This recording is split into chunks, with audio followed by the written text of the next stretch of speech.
भारत देश की सर्वोच्च परीक्षा संघ लोक सेवा आयोग, जिसको अक्सर लोग बीट नहीं कर पाते हैं।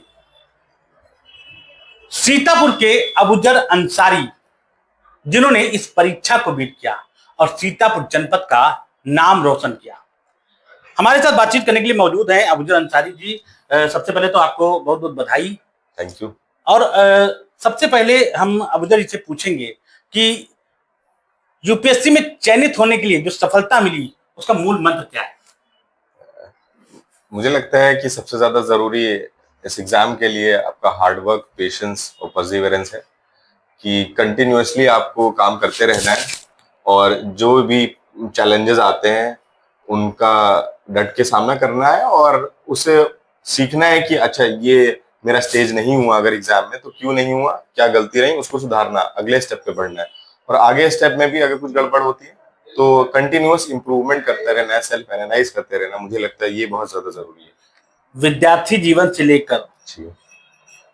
अगर देखा जाए तो किसकी प्रेरणा से या किसको देखकर, क्योंकि हर आदमी को ना किसी ना किसी से इंस्पिरेशन मिलता है, तो किसको देखकर आप इस लाइन को आपने पसंद किया या चूज किया?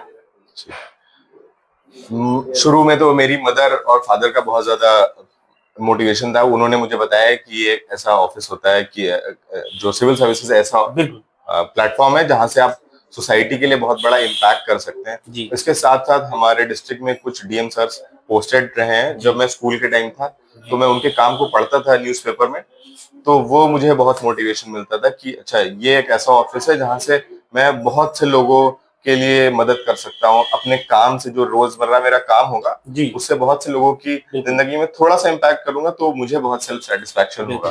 तो वो इंस्पिरेशन और मोटिवेशन था। फिर जैसे जैसे मैं कॉलेज में गया, मैंने और जाना सिविल सर्विसेज के बारे में, तो मैंने देखा कि नहीं सिर्फ एक डिस्ट्रिक्ट जनपद के लिए बल्कि एक पूरे ओवरऑल कंट्री लेवल पे ऐसे इम्पैक्ट क्रिएट कर सकता है ये ऐसा प्लेटफॉर्म, एक ऐसी एम्प्लॉयमेंट अपॉर्चुनिटी है। तो इस वजह से मुझे ये तैयारी करने का क्या विद्यार्थी जीवन से लेकर आज आप ऑफिसर रैंक तक आपने सफलता हासिल की है जी। क्या रही बीच में चुनौतियां?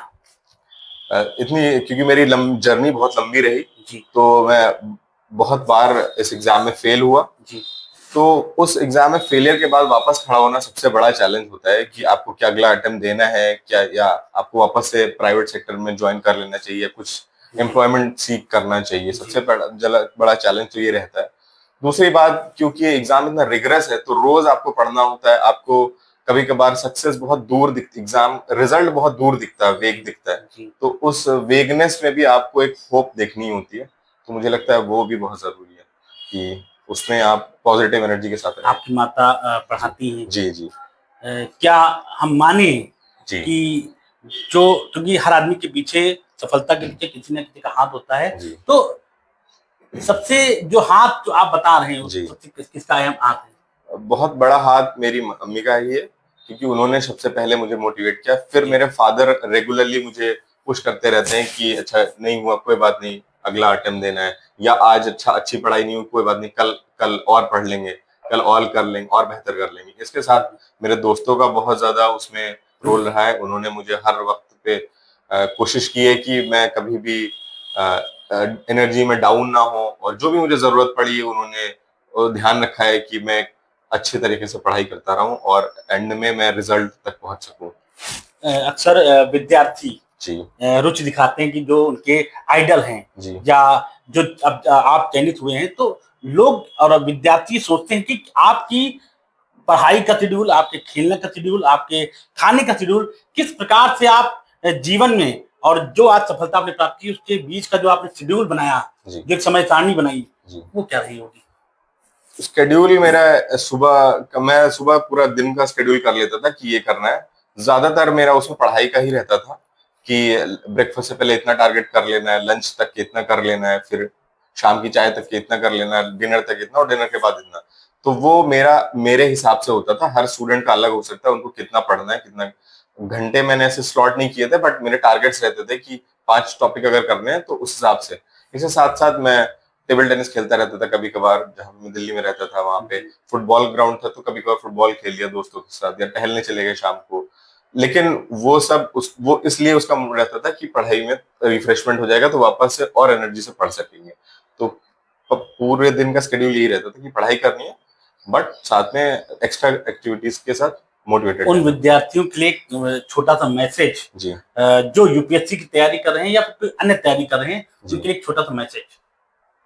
मुझे लगता है होप बहुत जरूरी है कि आप जो भी एग्जाम दे रहे हैं आप खुद को विजुअलाइज करें कि वो एग्जाम के रिजल्ट आपको पॉजिटिव मिलेंगे, और जो भी आप लाइफ में वो आगे करना चाहते हैं वो विजुअलाइज करें कि अच्छा अगर एक दिन शायद मैं वहां तक पहुंचूंगा तो ये मैं अचीव कर सकता हूँ और ये मैं सोसाइटी को वापस दे सकता हूँ, जो सोसाइटी ने मुझे इतना दिया है। तो आई थिंक ये विजुअलाइजेशन और होप बहुत जरूरी है। तो खुद को वहां पे देखें जहां पे आप पहुंचना चाहते हैं, तभी आप वहां तक जरूर पहुंचेंगे तब। देखिए, ये थे हमारे साथ यूपीएससी में चयनित अबुजर अंसारी जी, जिन्होंने यूपीएससी में सीतापुर का नाम रोशन किया और उन्होंने सफलता का मूल मंत्र धैर्य और कठोर परिश्रम दिया। सीतापुर से कैमरा पर्सन मनीष शर्मा के साथ सुनीश तिवारी, हिंदी खबर।